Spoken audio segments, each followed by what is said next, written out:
असी मलिक अबू सुफियान साहब नूं किडनी सेंटर च खुश आमदीद करने और साढ़े वास्ते बड़ा खुशी का मुकाम है कि नार्वे तो तशरीफ लाए ने और इन्होंने बड़ा अपने जज्बात का इजहार किया कि मैं किडनी सेंटर का विजिट करना चाहना और सानू बड़ी खुशी हुई कि असी तुहानू विजिट करा देंगे। असी इस वेले मलिक अबू सुफियान साहब 50 डायलिसिस मशीनां काम कर रही हैं, ठीक है, जिहदे 110 108 डेली डायलिसिस हो रहे हैं 3 शिफ्ट के विच। ठीक है, ये 75% फ्री ऑफ कास्ट ने, बिल्कुल फ्री ने। 20% कोई पार्शल ने, कोई 1000 दे जाता है, कोई 2000 दे जाता है, कोई 3000 दे जाता है और 5% वो ने कि जेडे कोई साहबे माल ने जेडे कि ज़कात विच नहीं लाना चाहते साढ़े को, वो फिर पैसे 6000 रुपया वो एवरेज इस वे पहले 3000 लैंदे से, हुण इस वे वो एवरेज असीं कढ़ीए 6000 रुपया जो कास्ट आती है वो को असीं ले लैंदे।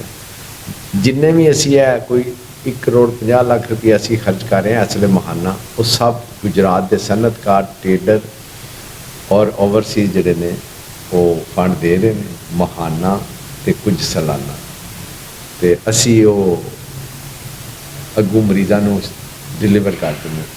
और जोड़ा साडा इदारा है ये बिल्कुल इंटरनेशनल म्यार के मुताबिक जो सहूलियात ने, जो मेडिसन ने असी वो लैने जिहड़ियां कि प्योर फर्नीचर कंपनी दियां मेडिसन लैने और सारे प्रोडक्ट भी उन्होंने इस्तेमाल असी करते हैं और पेशेंट नाल भी तुहानूं मिलाने हैं और तुसी कोई अपने गलबात करना चाहते हो तो तुसी भी कर।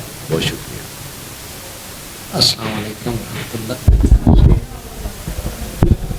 मैं अपने विश के नाल इन्हां दी वसातत दे नाल मैं किडनी सेंटर नूं देखना पसंद किया, इस वास्ते मैं आया। देखने तो बाद इंशाअल्लाह मज़ीद ये ताउन करांगे। मैं सब दोस्तों का शुक्रिया अदा करना जिन्होंने मेरी रहनुमाई करके तो इत्थों तक मन पहुँचाया। मेरे शहर च इन्ना सहूलत होने के बावजूद सुनिया जरूर सी एदा, मगर कभी अंदर आने का मौका नहीं सी मिलिया या विश नहीं सी हुई। अच्छा काम पे करते हैं, अल्लाह पाक इन्हां दा दिन दुगनी रात चौगनी दीन दुनिया दवां दे विच तरक्की अदा कर। मैं स्टाफ और लोगों दी दवावां मुस्तक ने दी बहुत सारिया दवावां लैण वास्ते बहुत शुक्रिया।